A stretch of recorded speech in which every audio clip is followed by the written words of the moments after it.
이런 말씀을 드리면 그래도 공수처는 정말 잘못된 제도인데 어떻게 받아들이냐라고 생각하시는 분들이 계실 겁니다. 저도 전적으로 동감합니다. 말씀드렸듯이 저는 공수처가 대단히 잘못됐다고 생각하니까요. 잘못된 제도라고 생각하니까요. 그런데 이런 쟁점이 그 공수처가 옳고 옳은 제도인지 그른 제도인지를 떠나서 어떻게 인식이 되고 어떤 프레임을 통해서 쟁점이 되는지 한번 비하인드 스토리를 말씀드려 보겠습니다. 2017년도에 대선으로 정권 교체가 된 후에 그해 가을에 청와대에 계신 분들이 공수처 문제를 가지고 법사위 간사를 하던 저를 찾아온 일이 있습니다. 그때 그 민주당 원내대표부에 계신 분들과 소수지만 같이 만났습니다. 청와대 측에서 오신 분들의 요청은 연내에 공수처법을 통과시켜 달라는 거였습니다. 2017년도 내에 공수처법을 통과시켜 달라. 그때는 지금처럼 민주당이 180석에 가까운 의석이 있을 때도 아니라 무슨 민주당이 원한다고 어떤 법을 통과시킬 수가 없습니다. 21대에는 좀 달라진 것 같지만 20대 국회까지는 법사위에서 만장일치가 아니면 쟁점 법안이 통과 안 되는 것이 오랜 관행이었기 때문에 야당이 반대하면 공수처법 통과는 불가능한 상황이었습니다. 저는 청와대에서 오신 분들의 요청을 듣고 제가 개인적으로 그 공수처를 반대하고 안 하고를 떠나서 야당을 설득하지 못하고 어떻게 공수처법을 통과시킬 생각을 하느냐고 대답을 드렸습니다. 저를 찾아와서 이럴 것이 아니라 당시 법사위원장인 자유한국당 권성동 의원 또 야당 간사를 하고 있는 자유한국당 김진태 의원을 찾아가서 부탁도 하고 하소연을 해야 된다. 아무리 나한테 얘기를 해봤자 그 두 분이 동의를 하지 않으면은 공수처법 얘기 통과는커녕 얘기도 꺼낼 수가 없다. 의안상 정도 힘들다. 그런데 법사위원장인 권성동 의원이나 야당 간사인 김진태 의원도 공수처 같은 것을 마음대로 동의해 줄 수가 없다. 이거는 야당 지휘부에서 야당 당대표를 비롯한 자유한국당의 지도부에서 동의를 해야 된다. 근데 그러려면 여당에서 그럴 수밖에 없을 만한 상당한 정치적 양보를 해야 된다.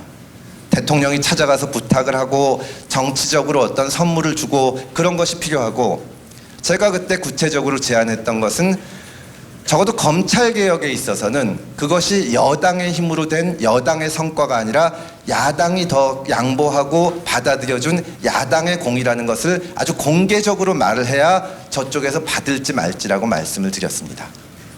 공수처라는 제도가 옳고 그른 거를 떠나서 만약 통과가 되면 문재인 정부의 큰 성과와 업적이 됩니다. 또 그것을 주도적으로 추진했던 그 당시 그 청와대 민정수석 조국 수석의 성취가 됩니다. 그런데 야당에서 그걸 왜 해주겠냐. 공수처가 좋건 나쁘건 간에 절대 안 해줄 것이다. 그런 일을 안 하면서, 그런 정치적 타협과 협상을 하지 않으면서 공수처법을 연말까지 통과시켜 달라고 하는 것은 바보스러운 일이다. 제가 그 자리에서 여러 번 논쟁을 벌이다 화가 나서 나중에 바보스러운 발상이라고까지 얘기를 했는데요. 그때 청와대에서 오신 분들이 이런 반박을 했습니다. 그분들도 이제 화가 나시니까 우리가 바본 줄 아냐. 연말까지 공수처법이 통과되지 않는다는 것은 우리가 더 잘 안다. 우리가 원하는 것은 법사위에서 민주당이 공수처 통과시켜야 한다 계속 그 얘기를 해달라는 것이다. 그래서 민주당이 강력하게 공수처를 추진하는 모습을 계속 보이면 민주당은 개혁 세력으로 비칠 것이다. 그리고 거기에 대해서 민주당이 계속 주장을 하면 자유한국당 의원들은 공수처 안 된다 반대하는 모습을 보이면 자유한국당은 검찰 편을 들고 기득권을 지키려는 수구 세력으로 보일 거다. 그리고 그러면 2018년 그 다음 해에 있을 지방선거에서 민주당이 대승을 거둘 수 있지 않겠냐, 이런 얘기를 했습니다. 저는 이 말을 듣고 정말 기가 막히고 황당해서 여러 가지 생각이 들었는데요.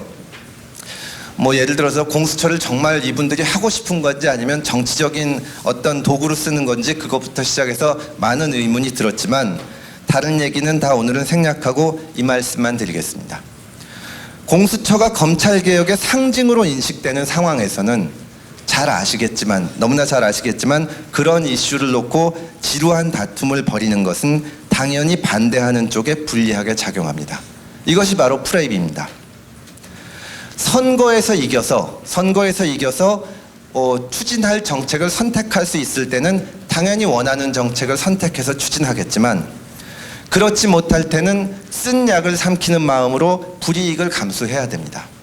공수처 문제 같은 것은 어떻게 얘기를 해도 아무리 국민들이 공수처나 검찰 문제에 대해서 전문가가 아니기 때문에 이게 틀렸다 저게 틀렸다 하고 있어봤자 그냥 수구 세력으로만 비치는 겁니다. 저는 그나마 내부에서 반대했으니까 뭔진 모르지만 정치적으로 불리한데 쓴소리를 하는구나 이런 얘기라도 들을 수가 있는데, 그런 불리한 프레임에 있을 때는 빨리 보내버려야 됩니다. 불리한 프레임에서 이기려고 하는 것은 지는 싸움을 계속해서 싸우는 겁니다. 야당은, 저도 야당을 해봤지만 야당은 10개를 양보하고 하나씩 얻어내면서 조금씩 실적을 쌓아가야 합니다. 언론 보도를 보면 지금 야당 정치인들 중에서 당 지도부가 여당이 하는 일을 막지 못한다고 화를 내는 경우를 가끔 봅니다. 상임위원장 다 내주고, 공수처 내주고, 경제 3법 내주고, 예산 내주고, 이제는 의료 대란의 원인을 제공한 공공의대도 내주겠다고 한다 라고 말씀하시면서 지도부를 비판합니다. 맞서 싸워야 한다고 하시는 분들도 계십니다. 충분히 그런 심정은 이해가 가지만, 솔직히 말씀드리면 그러려면 선거를 이겼어야 됩니다. 그렇게 하고 싶다면. 싸운다고 해서, 맞서 버틴다고 해서 여당이 양보하지 않습니다. 여당은 그런 싸움이 오래 갈수록 좋아합니다. 추진하고 하고 싶은 정책이 되면 좋은 것이고, 안 되면 아젠다를 설정할 수 있는 그 능력이 여당에는 있기 때문에, 여당이 갖다 놓은 그 의제를 가지고 싸움을 하고 있으면 그 자체가 좋은 겁니다. 공수처가 통과되면 실적이 되고 좋은 거지만, 저는 아주 솔직한 마음으로, 제가 순진했던 건지는 모르지만 진짜 공수처를 통과시키고 싶으면 야당을 설득하시라고 말을 드린 건데, 프레임의 관점에서 보면 통과시킬 바에는 그거는 전부 문재인 정부와 민주당의 공이 돼야 되고, 안 될 바에는 그걸 가지고 싸우면 좋다. 이것이 정치적이고 전략적인 계산인 것입니다. 그렇게 싸움이 계속되면 여당은 어떤 일을 하고 싶은 개혁적인 세력, 적극적인 모습으로 보이고, 야당은 기득권에 집착하고 발목을 잡는 모습만 되는 것입니다. 그러다 보면 야당은 예전에 민주당이 그랬듯이 정부 여당이 하려는 일에 발목만 잡는 그 모습이 돼서, 잘못하면은 여당이 할 일을 제대로 못할 때 핑계거리, 또 알리바이가 되는, 알리바이로 전락할 수 있는 그런 위험이 있습니다. 그런 계산을 떠나서도 무엇보다 국민들은 선거에서 일단 한쪽을 선택하면 그쪽이 전국을 주도하기를 이끌어갈 것을 기대합니다. 그러다가 그 기대가 충족되지 않고 여당이 잘못하면 그때는 야당을 바라봅니다. 야당이 변했는지, 우리가 이번에는 야당을 선택할 수 있는지. 그때 야당이 선거 패배 때와 달라진 모습을 보이면, 다른 얘기를 하고 있으면 대안으로 선택받을 수가 있습니다. 그런데 진 선거 때 했던 얘기를 계속하고, 그때 과거에 예전에 우리가 옳았었다, 봐라 저 사람들 지금 잘못되고 있지 않냐, 진 얘기를 계속하고 있으면 유권자의 마음이 돌아오지 않고, 유권자는 다시 차악을 선택하는 마음으로 여당을 찍을 가능성이 높습니다. 쓴 약을 삼켜야 한다는 말씀의 요체는 이것입니다. 전국은 여당이 주도권을 쥘 수밖에 없습니다. 야당은 패배에 따르는 불이익을 감수하면서 변신의 노력을 해서 대안 세력으로 바뀌었다는 인식을 계속 심어주려고 노력해야 됩니다. 지는 프레임에 계속 매달려 있으면 영원히 지는 세력이 됩니다. 여기서 벗어나기 위해서는 누구나 놀랄 수밖에 없는 희생, 과감한 조치를 취해야 합니다.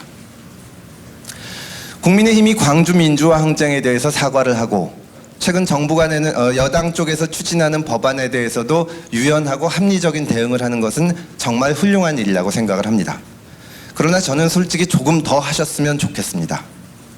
제가 어떤 일을 해야 되는지 구체적으로 말씀을 드리기는 어렵습니다. 이것은 국민의힘에 계신 분들이 스스로 찾아야 합니다.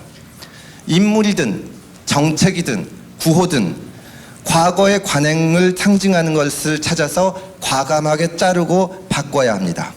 희생해야 합니다. 2016년에 민주당이 이해찬 정청래가 없었던 민주당이 되었던 것 이상으로 엄청나게 변화된 새로운 야당이 되어야 합니다. 특정인을 배제하라는 말씀이 아닙니다. 사람이든 정책이든 혹은 그동안 나아가던 방향이든 코어, 핵심이 달라지고 발상의 전환을 해서 변신해야 된다는 말씀입니다.